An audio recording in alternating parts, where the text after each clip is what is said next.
Hi everybody, this is Liam Hulse and you are listening to the Market Watch Review. In today's release, we'll cover the following topics: growth of the US government debt and stock market, inflation in Britain and Canada, US oil reserves, and US Fed minutes.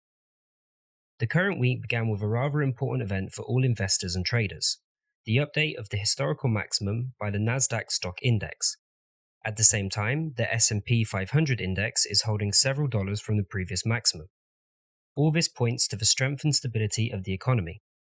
But everything would be fine if it were not for the rapidly increasing US national debt, which has already reached 26 trillion, and its growth rates are terrifying, 1 trillion per month, despite the fact that over the past 5 years it has grown by only 8 trillion. In this case, the growth of the national debt is due to the record volumes of financial assistance to combat the consequences of quarantine. As a result, we are still observing the weakening of the US dollar against most currencies, which will continue until the information on the readiness of the US government to reduce the volume of money supply into its own economy appears.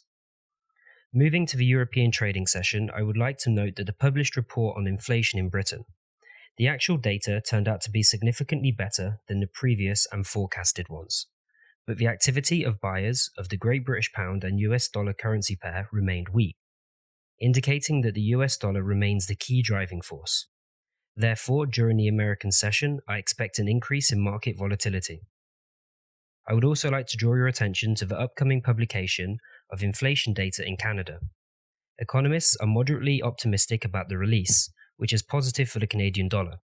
At the same time, it is important to remember about the report on changes in oil reserves in the United States, because their further decrease may provide additional support for oil prices and, as a result, strengthen the Canadian dollar. Now let's move on to the main event of the day, the minutes of the Fed meeting. This is an important event for all markets, because any changes in the monetary policy of the regulator will lead to strong changes in the financial markets. For example, a statement about the need to raise the main interest rate or reduce liquidity will lead to the collapse of stock indices and an increase in US dollar. That's all from me. Closely monitor the news background and be prepared for all the surprises of the market.